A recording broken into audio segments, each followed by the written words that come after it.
করেছিলাম যে ৩ মাসের মধ্যেই হয়তো একটি অবাধ, সুষ্ঠু, গ্রহণযোগ্য, ইনক্লুসিভ, ক্রেডিবল একটি অংশগ্রহণমূলক একটি নির্বাচন ওনারা দিবেন। কারণ উনি নোবেল বিজয়ী ব্যক্তিত্ব হিসেবে তার বিশ্ব বরণ্য একজন ব্যক্তি, তার কাছে মানুষের প্রত্যাশা বেশি থাকবে, সেটাই স্বাভাবিক। এবং আমাদের দল থেকে আমরা সর্বোত্তকভাবে তাকে সাহায্যতা করার জন্য প্রতিশ্রুতি দিয়েছি এবং কাজ করে যাচ্ছি। এটা বলছি যে আমাদেরই সরকার, আন্দোলন সংগ্রামের ফসল এই অন্তর্বর্তীকালীন সরকার। আমাদের নেতা অ্যাক্টিং চেয়ারম্যান, বিএনপির অ্যাক্টিং চেয়ারম্যান তারেক রহমান, তিনি বলেছেন এই সরকার আমাদেরই সরকার, এই সরকারকে ব্যর্থ হতে দেওয়া যাবে না, এই সরকারের অধীনে নির্বাচন হবে। তো সেখানে সব ধরনের সহযোগিতা দেওয়ার পরেও আমরা দেখেছি যে বিভিন্ন কারণে আমাদের দিন তারিখ নিয়ে বিভিন্ন ভাবে তারা প্রলম্বিত করা হচ্ছিল নির্বাচনের তারিখটি। তো সেখানে আমরা বলেছিলাম যে আমাদের নির্বাচন আমরা ডিসেম্বরের মধ্যে চাই। এটা আমাদের বক্তব্য না, এই দেশের সকল শ্রেণী পেশার মানুষ যারা ভোটাধিকার থেকে বঞ্চিত হয়েছিল সেই সকল ব্যক্তিদের মত দাবি ছিল যে ডিসেম্বরের মধ্যে নির্বাচনটি হোক। কিন্তু যখন আমরা ডিসেম্বরে আমরা দাবি করেছিলাম, তো শেষ পর্যন্ত এই সরকার প্রধান বলেছিলেন যে জুনে হবে। কিন্তু তার মধ্যে ঐতিহাসিক যে একটি মিটিং হলো, আপনারা দেখেছেন লন্ডনে যে মিটিং হলো, সেই বৈঠকের মধ্য দিয়ে কিন্তু উনি উপলব্ধি করেছেন যে বাংলাদেশ জাতীয়তাবাদী দলের মতামতের প্রেক্ষিতেই এই দেশের নির্বাচনটা হওয়া উচিত। কারণ এই দেশের সংখ্যাগরিষ্ঠ নিরঙ্কুশ মানুষের প্রতিনিধিত্ব করে বাংলাদেশ জাতীয়তাবাদী দল। তাই এই দলের প্রধানের সাথে আলোচনা করি এই সংকট, এই ক্রান্তিকাল, এই সংকট এবং এই পরিস্থিতিকে যদি উত্তরণ করতে হয় তাহলে বিএনপির সাথে আলোচনা করতে হবে। সেই উপলব্ধি থেকে তিনি দেশ জাতির বৃহত্তর স্বার্থে তিনি গিয়ে আলোচনা করেছেন। সেটা সারা দেশের মানুষ, কেন পৃথিবীর মানুষ স্বাগত জানিয়েছে এবং ওই অন্তর্বর্তীকালীন সরকার উপদেষ্টারও স্বাগত জানিয়েছে। কিন্তু কয়েকটি দল, যে কয়েকটি ইসলামিক দল এবং এনসিপি, তারা তাদের ক্ষোভ প্রকাশ করেছেন যে একটি দলের প্রধানের সাথে কেন করতে হবে। কিন্তু একটি দলের যে কথাটি আমাদের বাবুল ভাই ব্যাখ্যা করে বলছেন যে আমাদের একজন চেয়ারম্যান তারেক রহমানের তার সাথে কেন কোন প্রেক্ষিতে আলোচনা করতে বাধ্য হয়েছেন এই অন্তর্বর্তীকালীন সরকার, দেশের স্বার্থে, জনগণের স্বার্থে, গণতন্ত্রের স্বার্থে, সেটা উনি ব্যাখ্যা করেছেন। দেখেছেন যে এই আলোচনা ছাড়া পৃথিবীতে অনেক যুদ্ধের ময়দান আলোচনা করে সমাধান করা হয়। তাই আমরা মাঝামাঝি একটি সময় ফেব্রুয়ারি মাসের মাঝামাঝি অবস্থায় নির্বাচনের তারিখ, দিন তারিখ নির্ধারণ হয়েছে এবং তারা এই বিষয়টি নিয়ে এখন তারা গণপানিতে মাস স্বীকার করার জন্য কিছু ইসলামিক দল এবং কিছু এনসিপি তারা বলছেন যদি দৃশ্যমান না হয়, বিচার এবং সংস্কার যদি দৃশ্যমান না হয়, বিচার এবং সংস্কারের দৃশ্যমান হলেই আমাদের নির্বাচনটা হতে পারে। নির্বাচনের পক্ষে কিন্তু আবার যদি কিন্তু লাগিয়েছেন, যদি কিন্তু তার মধ্যে তাদের অসৎ উদ্দেশ্য রয়েছে। তারা চান না যে বাংলাদেশে আগামী 2026 ফেব্রুয়ারি মাসে যে বাংলাদেশের মানুষ এবং সমস্ত রাজনৈতিক দল, সমস্ত শ্রেণী পেশার মানুষ যে মত প্রকাশ করেছে, তারা মত দিয়েছে, তারা যে নির্বাচনের তারিখে একটা স্বস্তির নিঃশ্বাস পেরেছে, যে উদ্বেগ, উৎকণ্ঠা, শঙ্কা ছিল মানুষের মধ্যে কি হতে যাচ্ছে দেশে, সেই থেকে মানুষ একটা স্বস্তির নিঃশ্বাস পেয়েছে এই বৈঠকের মধ্যে দিয়ে।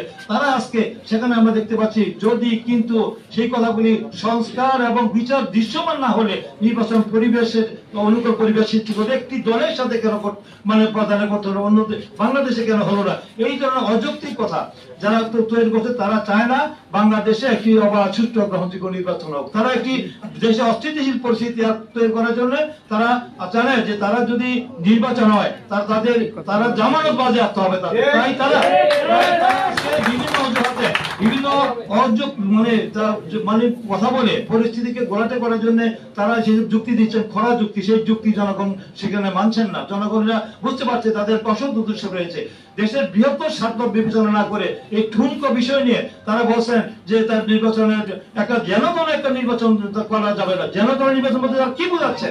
জনগণ নির্বাচন নাম কথা নির্বাচন হবে না। তারা বলবেন তার নির্বাচন কি হলে নির্বাচন হতে পারবে, এই কথা বলে যেখানে সংখ্যাগরিষ্ঠ রাজনৈতিক দল, জনগণ সেখানে অ্যাকসেপ্ট করেছে এই নির্বাচনের দিন তারিখ সম্পর্কে শুধু একটা শিডিউল ঘোষণা হবে, সেখানে তারা এগুলো বলে। কারণ আরো 10 বছরও তো এই পরিবেশ তৈরি হবে না। তার কি অনন্তকাল তাই অন্তর্বর্তীকালীন সরকার থাকবে? নির্বাচিত সরকারের কাছে দেশ জাতির কাছে জবাব নিতে আছে, অনির্বাচিত সরকারের কাছে দেশ জাতির কাছে জবাব নিতে আছে। তারা অনির্বাচিত সরকার, তারা জনগণের নির্বাচিত প্রতিনিধি নয়। তারা 3 মাসের মধ্যে নির্বাচন করে তারা ফিরে যাবেন। তারা জনগণের সরকার জনগণের কাছে ফিরে দিয়ে তারা চলে যাবেন একটি অবাধ সুষ্ঠু গ্রহণযোগ্য নির্বাচন দিয়ে। আমরা কি দেখেছি? আমি 1 মিনিট বলে শেষ করবো। আমরা 91 সালে দেখেছি যে আমাদের বিচারপতি আমাদের শাহাবুদ্দিনের অধীনে যে নির্বাচন হয়েছিল, দীর্ঘ স্বৈরাচার এরশাদ বিরোধী আন্দোলনের পরে আমরা দেখেছি এত বড় একটি আন্দোলনের পর এই আমাদের বিচারপতি শাহাবুদ্দিনের অধীনে যে নির্বাচন হয়েছিল, সেই নিরপেক্ষ সরকারের অধীনে সেই নির্বাচন বাংলাদেশের না পৃথিবীর ইতিহাসে একটি বিরল দৃষ্টান্ত হয়েছে। সেই নির্বাচন 3 মাসের মধ্যে হতে পেরেছিল। 3 মাসের মধ্যে যদি হতে পারে সেই একটা অবাধ সুষ্ঠু গ্রহণ নির্বাচন, তাহলে 10 মাস পেরিয়ে গেল। তারপরে তারা নির্বাচনের বিষয় নিয়ে তারা আজকে যে এই গোলাবাড়িতে মাছ শিকার করার জন্য তারা অযৌক্তিক দাবি তুলে একটি পরিস্থিতি তারা অন্যদিকে ধাবিত করার জন্য যে গভীর চক্রান্ত, এটা অংশ হিসেবে আমি মনে করি একটি চক্রান্তের অংশ হিসেবে তারা এই কাজগুলো করছেন, বক্তব্য রাখছেন। এবং পরবর্তীতে আমরা দেখেছি মোটা দাগে 96 2001 3 মাসের মধ্যে সম্ভব হয়েছে। মানে সেনাবাহিনীর যে ব্যাকবাই সেনাবাহিনী যে ফখরুদ্দিন মহিউদ্দিন, সেটা আমরা দেখেছি সেখানেও একটি পাতানো সাধারণ নির্বাচন হয়েছিল। সেই নির্বাচন সুষ্ঠুভাবে হয়নি। 2000 আমরা 14তে দেখেছি যে সেই নির্বাচনে 154টি আসনে বিনা প্রতিদ্বন্দ্বিতা তারা বিজয়ী হয়েছে, নির্বাচনই হয়নি। 2018তে আমরা দেখেছি যে সেখানে দিনের ভোট রাতে হয়েছে, জনগণ তার ভোটাধিকার থেকে বঞ্চিত হয়েছে। আমাদেরকে আশ্বস্ত করেছিল নির্বাচন অবাধ সুষ্ঠু নিরপেক্ষ হবে। সেখানে আমাদের প্রায় 57 জন প্রার্থীকে হামলা হয়েছিল এবং 21 জন প্রার্থীকে গ্রেফতার করা হয়েছিল। সেই নির্বাচন বাংলাদেশের মানুষ পুরো পৃথিবী দেখেছে, সেই নির্বাচন সুষ্ঠু হয়নি। 2024 আমি আর দামি সেই নির্বাচন কি হয়েছিল আমরা জানি। তাই এই নির্বাচনটা অবাধ সুষ্ঠু গ্রহণযোগ্য ইনক্লুসিভ সেটা তো আমরা চাই নাকি? আমার ভোট আমি দিব, যাকে খুশি তাকে দিব, দেখে শুনে বুঝে শুনে যোগ্য ব্যক্তিকে দিব।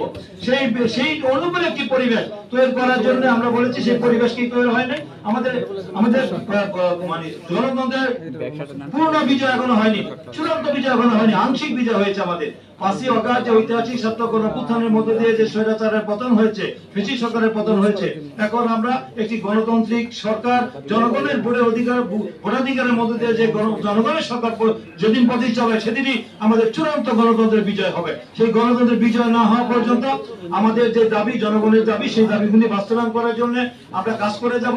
এই সরকারের কাছে আমরা সাধুবাদ জানাই। এই সরকারের যে অন্তর্বর্তীকালীন সরকারের সাথে আমরা কাজ করতে চাই। আমরা চাই যে একটি সুন্দর পরিবেশের মধ্যে দিয়ে আগামী নির্বাচন হোক। এই দেশি বিদেশি যে চক্রান্ত পতিত স্বৈরাচারের দোষররা, তারা যে লক্ষ কোটি টাকা লুটপাট করেছে, 28 লক্ষ কোটি টাকা বাংলাদেশি যারা পাচার করেছে, সেই অবৈধ অর্থ দিয়ে তারা বাংলাদেশে আবার একটি অস্থিতিশীল পরিস্থিতি তৈরি করার জন্য চেষ্টা করছে। আজকে যারা এনসিপি এবং যে জামায়াত ইসলামী সহ যেসব ইসলামী দলগুলি যারা বিভিন্ন ভাবে এই ধরনের অযৌক্তিক কথা বলে, গতকালকে দেখলাম ইসলামী আন্দোলনে তারা সেখানে সোরের উদ্যানে সমাবেশ করে তারা বলেছেন আনুপাতিক পদ্ধতিতে জাতীয় নির্বাচনের কথা বলছেন, আনুপাতিক পদ্ধতিতে নির্বাচনের কথা বলছেন। আনুপাতিক পদ্ধতি নির্বাচনের বিষয়টি এটা জনগণের কাছে গ্রহণযোগ্য হবে না। কারণ আমরা জানি যে নির্বাচন হবে জনগণের প্রত্যক্ষ ম্যান্ডেট রায় নিয়ে নির্বাচন হবে। আনুপাতিক কথা বলে তারা চায়, তারা যেসব অযৌক্তিক কথা বলে তারা নির্বাচনকে প্রলম্বিত করা, বিতর্কিত করা, নির্বাচন না করার জন্য তারা অজুহাত করছে। যতই প্রলম্বিত হবে তারা মনে করতেছে যে নির্বাচনটা হলেই তো বিএনপি 2/3 মেজরিটি 290 আসন বিএনপি তো পেয়ে যাবে। তাই জন্য তারা এই ধরনের কথাবার্তা বলে তারা মানুষকে বিভ্রান্ত করছে। তাই তাদের বিভ্রান্তিমূলক বক্তব্য থেকে জনগণকে সতর্ক থাকতে হবে। আমরা চাই তাদের শুভবুদ্ধির উদয় হোক, যেটা জনগণ, যেটা এই দেশের সমস্ত রাজনৈতিক দল এবং আমাদের জনগণ যেটা চায়, জনগণের চাওয়ার উপর জনগণের সকল ক্ষমতার উৎস, আল্লাহর পরে জনগণের সকল ক্ষমতার উৎস। জনগণ যেখানে মতামত দিয়েছে, আমাদের জনগণের যে প্রাপ্তি, যে প্রত্যাশা, সে প্রত্যাশা পূরণ করার জন্য আমি মনে করি আগামী দিনে একটি অবাধ সুষ্ঠু নিরপেক্ষ নির্বাচনের জন্য এই অনুকূল পরিবেশ তৈরি করার জন্য আপনারা সবাই সতর্ক থাকবেন। আমরা বিএনপির পক্ষ থেকে আমাদের বক্তব্য অত্যন্ত স্পষ্ট।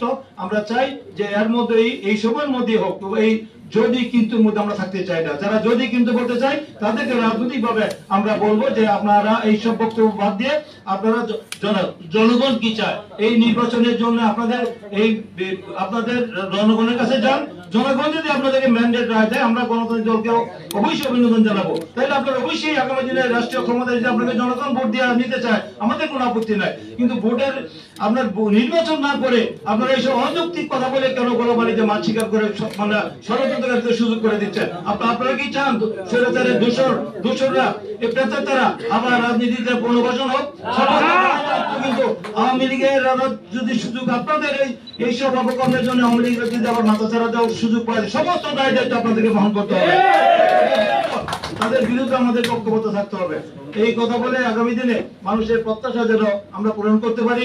অতীত বিএনপি জনগণের পক্ষে কাজ করেছে। আমাদের মহান স্বাধীনতার ঘোষক শহীদ রাষ্ট্রপতি জিয়াউর রহমান বীরুত্তম, তিনি এই দেশের বহুদলীয় গণতন্ত্র প্রবর্তন করেছেন, বহুদলীয় গণতন্ত্রের প্রবক্তা উনি, এবং দেশে তিনি মানুষের মৌলিক অধিকার আইনি সংবিধান প্রতিষ্ঠা করেছেন। বেগম খালেদা জিয়া আপসহীন দেশনীতি হিসেবে দেশে তিনি এবং স্বৈরাচার মুক্ত করেছেন, এবং তারেক রহমান তিনি দীর্ঘ 16 বছর আন্দোলন করে তিনি আজকে স্বৈরাচার ফ্যাসিস্ট সরকারকে বিতাড়িত করে আজকে দেশকে মুক্ত পরিবেশ তৈরি করেছেন। তাই আগামী দিনে আমরা চাই বাংলাদেশে আর কোন স্বৈরাচার, আর কোন মাফিয়ার সরকার, দানবীয় সরকার, আর কোন স্বৈরাচারী সরকার যেন বাংলাদেশে আসতে না পারে।